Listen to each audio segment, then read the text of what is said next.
नमस्कार दोस्तों, स्वागत है आपका मेरे चैनल भक्ति की शक्ति में। आज हम बात करेंगे भारत के 4 धाम का इतिहास के बारे में और उनकी कुछ प्रमुख जानकारी के बारे में।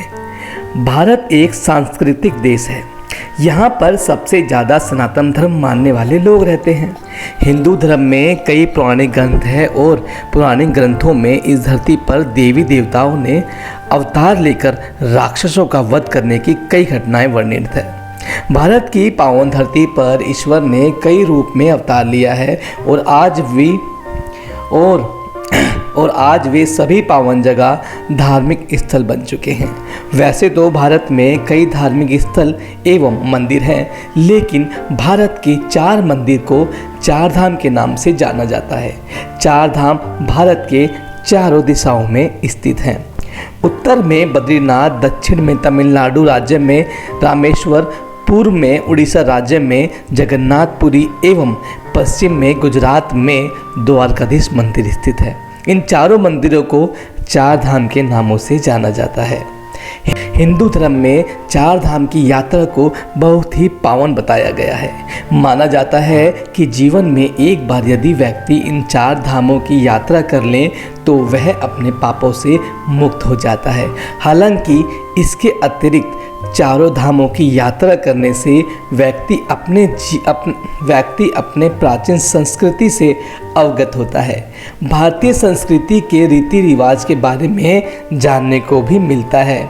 इसके अतिरिक्त विभिन्न भाषा, इतिहास, धर्म, परंपरा आदि से हम परिचित होते हैं और आत्मज्ञान के रास्ते खुल जाते हैं।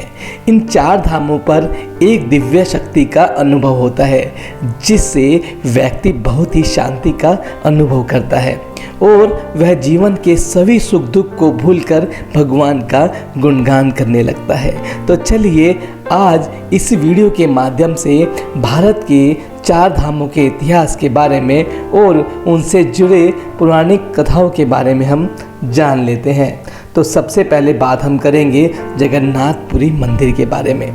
भारत के दक्षिण पूर्वी राज्य उड़ीसा की राजधानी भुवनेश्वर से थोड़ी दूरी पर स्थित जगन्नाथ मंदिर भारत के प्रमुख 4 धामों में से एक है, जो भगवान श्री कृष्ण को समर्पित है। यह मंदिर उड़ीसा राज्य के समुद्री तट पर बसा हुआ है। इस मंदिर में भगवान श्री कृष्ण, उनके बड़े भाई बलभद्र और बहन सुभद्रा की प्रतिमा भी विराजमान है। कहा जाता है कि उड़ीसा प्राचीन काल में उत्कल प्रदेश के नाम से जाना जाता था, जो देश के समृद्ध बंदरगाहों में से एक थी। पुराणों में इसे धरती का बैकुंठ भी कहा गया है, जो भगवान विष्णु के 4 धामों में से एक है। जगन्नाथपुरी को जगन्नाथपुरी के अतिरिक्त नीलगिरी, श्री पुरुषोत्तम क्षेत्र, नीलांचल और शाक क्षेत्र के नाम से भी जाना जाता है। जगन्नाथपुरी मंदिर के इतिहास की बात करें तो बताया जाता है इस मंदिर का निर्माण 1078 से 1148 के बीच गंग वंश के शासक अनंत वर्मन, जो कलिंग पर राज करते थे, उन्होंने इस मंदिर के जगमोहन और विमान भाग का निर्माण कराया था। 1197 में उड़ीसा के शासक भीमदेव ने इस मंदिर के वर्तमान रूप का निर्माण कराया, लेकिन 1448 में एक अफगान शासक ने उड़ीसा पर आक्रमण किया और भगवान जगन्नाथ की मूर्ति और मंदिर को ध्वस्त कर दिया। लेकिन कुछ सालों के बाद राजा रामचंद्र ने खुर्दा में अपना स्वतंत्र राज्य स्थापित करने के बाद जगन्नाथ मंदिर और इसकी मूर्तियों को दोबारा प्रस्थापित किया। इसके बाद फिर से इस मंदिर में पूजा पाठ एवं दर्शन की सुविधा शुरू हो गई।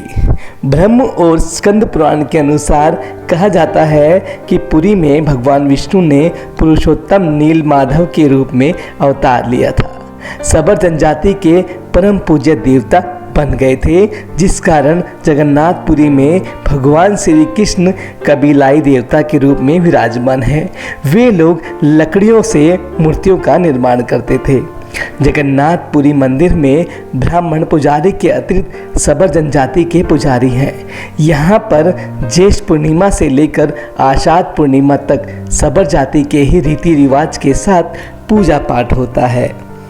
पौराणिक मान्यताओं के अनुसार द्वापर युग के बाद भगवान श्री कृष्ण जगन्नाथपुरी में ही निवास करने लगे थे। जगन्नाथपुरी मंदिर को लेकर एक रहस्य ये है कि इस मंदिर के शिल्प पर एक ध्वजा लहराता है जो हमेशा हवा के विपरीत दिशा में लहराता है और आज तक इसका रहस्य कोई नहीं ढूंढ पाया। कहा जाता है कि जगन्नाथपुरी मंदिर में भक्तजनों के लिए बनने वाले प्रसाद कभी कम नहीं पड़ता। चाहे 20,000 श्रद्धालु हो या लाखों श्रद्धालु, प्रसाद कभी खत्म नहीं पड़ता, प्रसाद कभी कम नहीं पड़ता। इतना ही नहीं, कहा जाता है कि इस मंदिर की रसोई में जहाँ पर भक्तजनों के लिए प्रसाद बनता है वहाँ पर 7 बर्तन एक दूसरे के ऊपर लदाकर प्रसाद बनाया जाता है। लेकिन आश्चर्य की बात यह है कि सबसे नीचे वाले बर्तन का भोजन जल्दी पकना चाहिए, लेकिन इसके विपरीत सबसे ऊपर रखे बर्तन में भोजन जल्दी पकता है। उसके बाद उसके नीचे और फिर उसके नीचे वाला भोजन पकता है, जिसका रहस्य आज तक पता नहीं चल पाया है। इस मंदिर को लेकर एक रोचक तथ्य ये भी है कि इस धरती पर हर एक चीज़ों की परछाई का निर्माण होता है, लेकिन इस मंदिर के शिखर की परछाई कभी भी धरती पर दिखाई नहीं देती, हमेशा अदृश्य रहती है। बताया जाता है कि इस मंदिर के शिखर पर एक सुदर्शन चक्र स्थापित है और वह सुदर्शन चक्र हर दिशा से देखने पर एक जैसा प्रतीत होता है। जगन्नाथपुरी मंदिर बिल्कुल समुद्र तट के निकट स्थापित है। ऐसे में बाहर लहरों की आवाज़ें खूब सुनाई देती हैं, लेकिन इस मंदिर में प्रवेश करते समय ही सागर की लहरों की आवाज़ बिल्कुल सुनाई नहीं देती। वातावरण बिल्कुल शांत और दिव्य शक्ति से भर जाता है। कुछ लोग इस मंदिर के बारे में बताते हैं कि इस मंदिर के नीचे खजाना छुपा हुआ है, हालांकि अब तक इसकी कोई पुख्ता जानकारी नहीं मिली है। जगन्नाथपुरी मंदिर पहुंचने के लिए सबसे नज़दीकी हवाई अड्डा बीजू पटनायक हवाई अड्डा है, जो जगन्नाथपुरी से 7 किलोमीटर की दूरी पर भुवनेश्वर में स्थित है।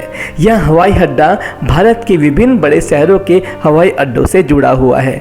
भुवनेश्वर पहुंचने के बाद यहां से जगन्नाथपुरी के लिए आप बस ले सकते हैं, टैक्सी ले सकते हैं और अन्य वाहन भी आसानी से मिल जाते हैं। जगन्नाथपुरी रेलवे मार्ग से पहुंचने के लिए पुरी रेलवे स्टेशन है। पुरी रेलवे स्टेशन के लिए भारत के लगभग सभी प्रमुख शहरों से ट्रेनें चलती हैं। इसके अतिरिक्त भुवनेश्वर रेलवे स्टेशन भी है। जगन्नाथपुरी भारत का एक प्रमुख धार्मिक स्थल है, जिस कारण भारत के विभिन्न शहरों से टूरिज्म बसें हर दिन आती हैं। दोस्तों, ये थी जगन्नाथपुरी मंदिर की पूर्ण जानकारी। अगर आप भी जगन्नाथपुरी मंदिर कभी गए हैं तो उसका आपका जो भी एक्सपीरियंस रहा है और आपको वहाँ पर जाने के बाद कैसा लगा है, उसके बारे में हमें कमेंट बॉक्स में ज़रूर लिखें। और अगर आप भी जगन्नाथ मंदिर जाना चाहते हैं तो ये भी आप कमेंट बॉक्स में ज़रूर लिखें। ऐसे ही धर्म और कर्म की कहानियाँ सुनने के लिए आप मेरे चैनल पर हमेशा बने रहें। आशा करता हूँ आज की जानकारी आपके लिए बेहद लाभकारी होगी।